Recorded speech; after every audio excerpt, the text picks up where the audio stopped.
and Happy New Year! It's 2017 and we are going full whack into blogging and vlogging this year because I'm really excited for 2017 to be a really positive year.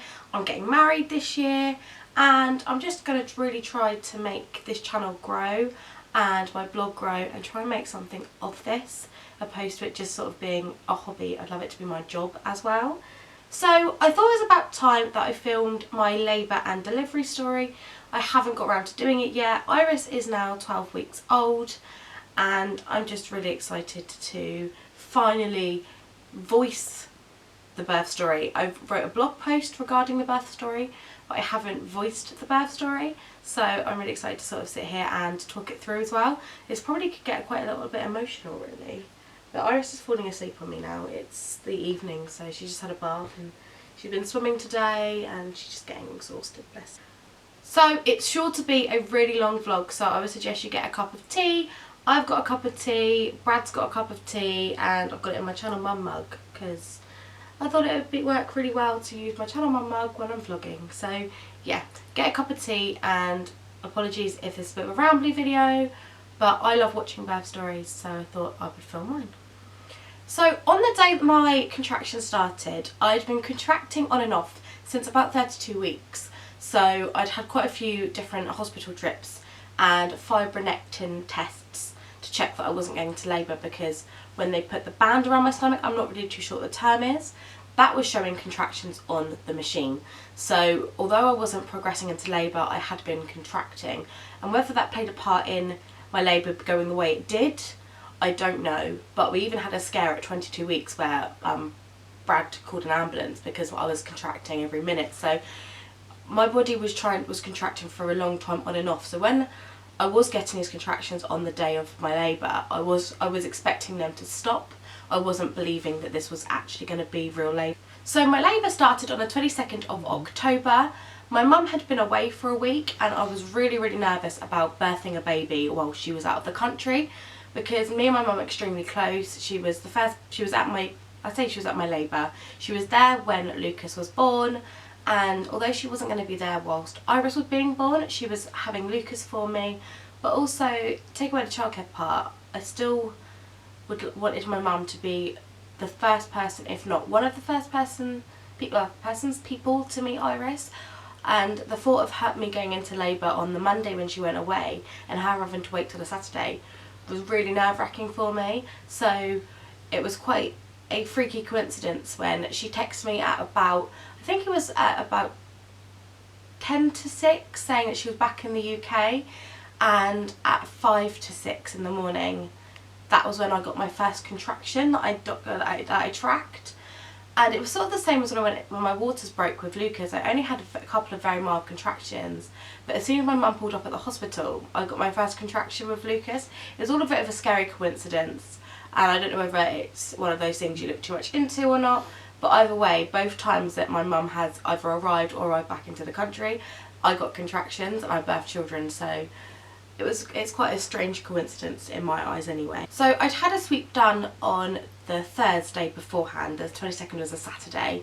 I'd also had a sweep done the week beforehand, but that had progressed into nothing. And my midwife had said that nothing had really changed from my last sweep. I was just a little bit, she could feel her head a bit better this time round. So I still had a lot of hope, but I wasn't convinced that labour was actually going to happen from the sweep. But the talks of a possible caesarean if I didn't go into labour naturally, because of my complicated uterus shape, which I won't go into now, but I have a unicorn uterus, you can Google it, or I'll leave a link below to a blog post if I have one somewhere, was just a little bit more nerve-wracking because they didn't really want to induce me, so I had to really go into labour naturally, or the successful VBAC that I wanted wasn't really going to happen because Lucas was a caesarean. So obviously my first contraction started at 5 to 6, and at 7:30 Lucas had got up and we started to just chill in bed a little bit. I was laying in bed and my contractions was coming and going about 10 minutes or so. They weren't very painful. I could breathe through them, I could laugh through them, I could talk through them, but they were there and they were just sort of niggly and they were really quite annoying. And I just sort of didn't know whether they were going to come and go, so I didn't really do a lot. But by 8:30 I decided that I was going to get up, get on the ball and bounce. So I had Michael Bublé's Christmas album blaring out at 8:30 in the morning. So I spent the morning just constantly bouncing on the ball, on my birthing ball, and just trying to do whatever I could to continue the contractions. They were still coming every 10 minutes. I was tracking them with an app, and I was just talking through them really, so they weren't excruciating. They were really annoying, but they weren't excruciating. So Brad and I were still chatting. So occasionally I'd get one that was quite painful and I would have to sort of breathe through it, but I'd still be sort of giggling whilst I was having a contraction, because I didn't totally believe I was in labour, and I don't think that I could totally be like straight faced really. I was trying to make it a humorous thing because I was just expecting it to stop, and I didn't think I wanted to look like I couldn't hack labour when it really did come, because I didn't believe I was really in labour. I was, with all the false contractions, I just couldn't get my head around the fact that this could be the real thing really. So I was getting texts all morning from family. It's like there was a sixth sense going around the family. People text, I had my stepmom text me asking if there's any sign of the baby, had my nana saying today's the day, any sign of any contractions yet, and a couple of other friends and family just sort of texting asking if there was any sign of Iris. And obviously I was 3 days before my due date, but it was just still strange that people seemed to just have this sixth sense that that was the day it was going to happen. So I called the hospital at, I think it was around 1 o'clock, and said that I was having contractions, and I told them what they were like. I said they were 10 minutes apart, 5 minutes apart, and I said how long they'd been going on for, and they said to keep an eye on them and to call back within an hour. So I called my mum and said, look, you might need to come over and get Lucas from me. So my mum came over at 3, and I still decided that I didn't feel it was time that I needed to call the hospital back yet. Although they said to call within an hour, I didn't feel like I needed to ring them back. I felt like it was wasting their time ringing them back. I didn't need to go in. I thought I'd just wait until I feel like I need to go in to ring them back, and then we could make a plan from there. So whilst my mum and her partner were here, I just found that the contractions were getting a lot more painful, and I was getting to the point where I was getting off the sofa during contractions and just rocking back and forth on the floor. So around, I think it was about 4:15, I went upstairs to go to the toilet, and trying to walk up the stairs, they started coming every 2 minutes. So I said to my mum, this is bizarre, when I'm walking around they're becoming closer together than when I'm sat down. When I'm sat down they're coming 5 to 10 minutes together. So I walked up the stairs, went to the toilet and started to walk around my room to grab something, and the pains were just coming quite quick. So I called Brad to bring my hospital notes that were downstairs upstairs, and I rang the maternity ward back and said that I thought it was time I needed to come in just to get checked over, just because the pains were getting quite painful. And they weren't too sure whether I should have gone in or not. They said that my contractions were still quite irregular. They were 2 to 5 to 10 minutes apart, occasionally sometimes being 13 minutes apart. But if I came in, because it was a VBAC, that they would just see me anyway. So I came in at around 5 o'clock, I think. Or was it? I think it was about 6 o'clock. My mum's partner drove myself and Brad into the hospital. My mum stayed here with Lucas, and she was planning on leaving a little bit later on to take him over to her house. Once we'd arrived at the hospital, they felt my stomach and hooked me up to the machine, and they said that they couldn't feel her head. They couldn't feel her head or her shoulders, and thought she may have gone breech. Now, I wasn't convinced because of the fact that I had been and seen the midwife a couple of days beforehand, where she'd obviously done a sweep and she said she could feel her head. And if Iris had managed to flip from head down to breech in my tiny uterus at 39 weeks and go to breech, I would have been extremely shocked. But they said they would take me down to the scanner room and they would scan me to double check that her head was still head down, which we did. So I waddled down, stopping in the corridor during contractions, just holding onto the wall, breathing through them and continuing to walk. So the doctor came in and did the scan, and she was head down, but her shoulders were so engaged into my pelvis, that's why they couldn't feel them. So she was so low, and I said, well, when I was getting a contraction and when I was walking, I could feel her moving in my pelvis area, and I could feel she was extremely low down, and I said that a few times I thought she was actually just going to fall out during contractions because I felt she was so low. So obviously hearing that was good because I knew that I wasn't going crazy and that she was just extremely low. Got back to the room, it was about 7 o'clock, and she asked if she could do an examination. So she examined me, well, 2 people examined me, one was a student. So the actual midwife examined me first and didn't say anything, and then the student midwife examined me, and then she was going to just double check that she said the same thing as what the actual midwife thought, which she did. I was 2 to 3 centimetres dilated, and they told me then and there they were keeping me in for observations and I wasn't leaving without my baby. So that was really exciting for us. And obviously when all the family had been texted throughout the day, I kept saying there was no sign of baby, there was no contractions, because I didn't want to text back saying, yeah, I'm having contractions, in case they stopped. So I kept it really quiet. So although I've been contracting for now over 12 hours, nobody still knew I was in labour. So at that point I sent out a bunch of texts to family and really close friends, and Brad rang his family to tell them that, yeah, Nicole's in labour and we're not leaving this hospital now about a baby. So obviously we rang my mum as well to tell her, you're having Lucas overnight, we're having a baby, sort of thing. The one thing I always said that I didn't want during my labour was to stay still. I wanted to be up, I wanted to be moving, I couldn't deal with sitting down for too long, the pain would drive me mad.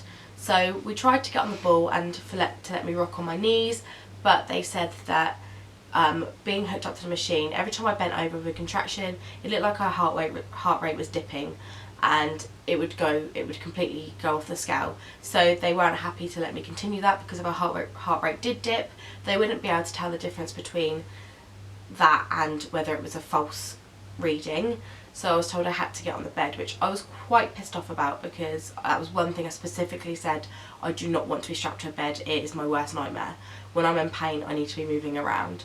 So it was quite gutting for me to have to be on the bed, but at that moment in time it was, I can do this, the pain's not too bad, let's just do what's best for the baby. So they said when in 4 hours time they were going to recheck me over, re-examine me, and if I was 4 centimetres they would break my waters if they hadn't already gone, and they would put a clip on her head to check our heart rate, and I could then get up and move around. So but I was fine with that. I thought 4 hours on the bed, I'm only 2 to 3 centimetres dilated, I can cope with the pain. So at 8:15 the pains were getting quite uncomfortable, so I asked for gas and air. One thing I always said was that I wanted a completely natural birth if I could, with no pain relief, but gas and air. I'd be happy with gas and air. But so obviously I started on the gas and air, and I was quite alright with it. It didn't make me feel sick. I felt a little bit woozy, but I didn't feel too dizzy. It didn't make me feel funny. So I was quite satisfied that I could use the gas and air for a good amount of time, and hopefully that would be enough. But at this point I was thinking, I'm not sure whether this is going to be enough. I'm only 2 to 3 centimetres dilated, need gas and air. How am I going to get to 10 centimetres on just gas and air? But I was powering through. I put my headphones on and put my hypnobirthing on, and I just found that every time I put my hypnobirthing on I'd get a contraction, I could breathe through it with the gas and air, and it wasn't so painful. And then someone would go, oh Nicole, and I'd have to take them off again. So, and then by that point I was out of the hypnobirthing sort of bubble and back to being what I felt was pain. Whether it was a coincidence, whether it was my mind, I don't know what, but hypnobirthing seemed to really work for me, and I'm gutted that people kept interrupting that to ask me questions. At 8:30 it was the midwife changeover, and I was introduced to my new midwife, and I was hoping that this midwife was going to be who delivered my baby, because I didn't fancy having to wait another 12 hours to have a baby, but was expecting to be there till morning. I wasn't expecting to have a baby before midnight. At 20 to 9 I was asked to give a urine sample, so I got up off the bed and asked Brad to pass me the gas and air, because I was going to get a contraction, and he knocked the nozzle off, and I wanted to knock his head off because I was going to have a contraction, and he knocked the nozzle off and I couldn't use the gas and air. So quickly putting that back on again, and then I went, no, I'm not going to get a contraction, and they were like, oh that's good, we can go to the toilet, and I was like, no, my waters are going to break. and it was the most odd sensation. I just knew, and then they just went all over the floor, all over my feet, all over the midwife's feet, and just missing Brad's feet. So that was brilliant. That's the second time my waters have spontaneously broken by them and gone all over the floor. They did it with Lucas and they did it this time. But that was one thing that I was really, really happy about, because I did not want my waters broken. I did not want a hook shoved up and breaking my waters. It was totally not what I wanted. So I was quite glad that my body likes to spontaneously splash water all over the floor. But luckily this time it wasn't as much water as I carried with Lucas, and it wasn't Niagara Falls. So after doing my urine sample next to a bed into a paper hat, the most glamorous part of labour, the midwife examined me again and said I was 4 centimetres dilated. So she put the clip on Iris's head. She then tried to take a blood sample from me, and at 10 to 9 I said, no, I've got the urge to push. And she kept saying, no, you haven't. Is your body trying to let you push, or you just trying to push? And I was trying to explain to her that my body was doing it, I couldn't stop it. So at 9 o'clock I was really, really feeling the urge to push at this point. And I was getting really quite nasty in a way, because I didn't feel like anyone would listen to me.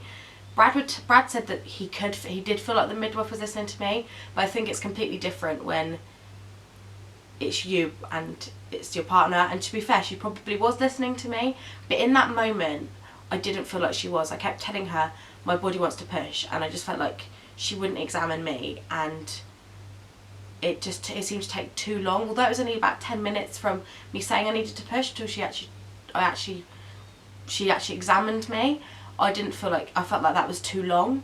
And she kept trying to put a cannula in my arm for blood, and I was just like, this is ridiculous. And she was also obviously trying to put the cannula in just in case I needed to go down to theatre. It was easy access.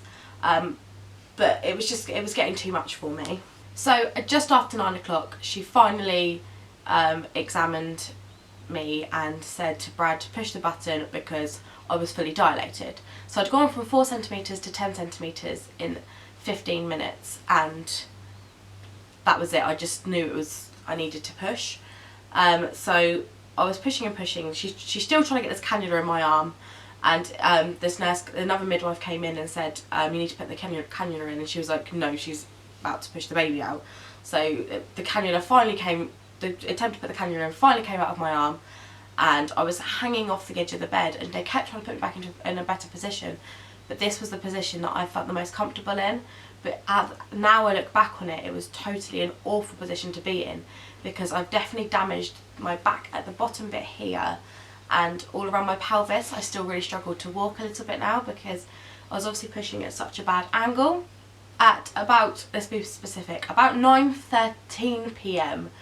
I remember hearing a midwife say, Nicole, you need to really give one big push on the next contraction because she's getting tired. And I think something went through me at that moment of, I don't want a cesarean, I don't want forceps, I'm doing this on my own, I'm only got gas in there and I can do this. So I just remember just pushing with all my might. So, and at 9:15 p.m. I pushed her out, and I remember feeling a head and a body just come at me like this. It was like a little wiggly fish, just like out. I can't even explain it. It was just like the weirdest sensation. And I just remember her just being flung on my chest, and it was like, wow, I did that. Because obviously having a cesarean with Lucas was completely different, and I didn't get to do that. I didn't get to hold him first. Like, Brad was the first one to hold him, and he obviously he didn't breathe straight away, so they took him over and they rubbed him to make him breathe, and she came out, she breathed straight away on her own, and she was flung on my chest. It was like, wow, there's a little bloody white covered like tiny baby attached to me, and I birthed her out myself, and it was just such a surreal moment for me. And Brad cutting the cord, and then the placenta, and everything was just, I had never experienced it before. So I forgot to say as well that just before I said I needed to push, in that time frame of her trying to put the cannula in, I'd asked for more pain relief. I said I couldn't do it anymore. Little did I know I was at 9 to 10 centimetres at that moment, but I'd just been told I was 4 centimetres dilated, and the pains were just intense. They were so close together. I was kicking my leg like this, and Brad was reading me out a sheet on the epidural and the Remy something or other, I can't remember the right word, side effects and what it did, and the midwife was going to go and get the anaesthetist to come and do that for me, because at that moment I said I don't even care what I wanted. The pain was too much and I couldn't do it on just gas and air. If this was what it was like at 4 centimetres, there was no way could I do it at 10 centimetres. And then during him reading these out is when I said I need to push. So it was a bit, yeah, I think that's why I'm so happy that I knew I could cope with the pain, and I can't believe how quickly my body dilated. But I'm wondering whether that was because I was having so many false contractions for so long. My body had prepared itself for when I was in real labour. So I needed 2 stitches, and that was it, so that wasn't too bad. And on October 22nd, 2016, it was a Saturday at 9:15 p.m. at £6 and 15 ounces, Iris Raine Walters was born, and she's Sparko. She was 10 ounces bigger than her brother, who was born at 36 plus 4, and she was born at 39 plus 4. So there was 3 weeks between them and 10 ounces, so that's not too much difference, is it, sweetheart? Are you waking up? She latched on straight away, and she's been breastfeeding ever since. We had a lot of troubles, and I'm going to do a video on that. I have done a blog post, but I will do a video on my breastfeeding struggles as well, because I think it's really, really important to get it out there that breastfeeding isn't always a walk in the park. Most of the time it's not, but that's for another video. So yeah, thanks for watching. That was a little bit emotional. I didn't cry. I didn't even feel the need to cry. I think it's because it's been so long now, but I definitely felt a little bit emotional reliving it. And oh, hello, are you tired? She is a complete mummy's girl. I think that's the breastfeeding bond that we have. Hello. Are you going to say hello to the camera? Are you tired? She's in her little pyjamas. But she's super cute, and she's lovely, and she gives the best smiles. But she doesn't sleep as well as her brother, but then he doesn't sleep now, so you can't, I'm hoping that we'll win the sleep back when she's older. I'm going to insert a clip here of the only footage that we got of me in labour. I planned on vlogging my labour, but as you could tell, it went all very quickly, and we didn't get a chance to set any cameras up. I had borrowed my dad's GoPro and everything, so we could really get some decent footage of me in labour, but we didn't. But I'll just insert a little clip now. Where are we, babe? Hospital. We think we're in labour. Bump. I've been contracting since, what was it, 5 to 6 this morning? 5, 6. And it's now like 25 to 6 in the evening, and we've finally given in and come in because I'm in so much pain. Ooh, it could be baby time. Did you feel a bit emotional hugging Lucas goodbye? It was the first part where it felt a bit surreal. The first surreal little bit. If that makes sense. Yeah, like, I wanted to like, cry, okay, but my mum would just call me a loser, and that would be embarrassing. I didn't want to cry, but I don't think I'll be at the point of crying until it's like the moment's nearly. You know. I'm just really hoping that we don't get sent home, because I'm in quite a lot of pain when I get these contractions. And yeah, I really don't want to get sent home and have to come back. I look a state. Labour's not a glamorous old job, eh? Is it, babe? I've got jogging bottoms on for the first time in about 11 years, I reckon. 10, 11 years. A little chav. Feels good. It's comfy. I've got jogging bottoms on too. There's the bump. So that was the only clip we got. It was literally just me and Brad when we arrived at the hospital. But yeah, if you love birth stories as much as I do, then check out Channel Mum's page. I'll leave a link below to their little link to the birth stories, because they've recently had quite a lot of publicity regarding birth stories, and it's quite a big subject on their channel at the moment, because I know that SJ, Emily Norris, Jessica Avey and Nomaddy Daddy all Facebook lived their labours, which was amazing, and they all did seriously well, and they've all got extremely cute little bubbers too. And I'll also leave a link below to Iris's birth story blog post. I'll also leave a link to Lucas's blog post on his birth story too, because they're both on there, and I'll also obviously leave a link to Channel Mum's birth stories page as well. And thank you for watching. It all got a little bit emotional. I felt a little bit emotional. I didn't cry, but it was just nice to be able to talk through my birth on camera and to put it on my channel and show off Iris properly in a sit down video, because I don't think I've filmed her in a sit down video yet. I think all of my recent vlogs have been day in the lives, but my plan is to put up one day in the life a week and one sit down vlog a week, and I haven't got any set days for that. They'll just pop up randomly for the meantime before I can get like a really good schedule on what days will be best to put up. Probably be one in the weekend, one in the midweek, but just keep an eye out for them for now until I can work out what's going to work best for us as a family. And I will see you next week for sure for either a day in the life or a sit down video. So goodbye from me and goodbye from Iris.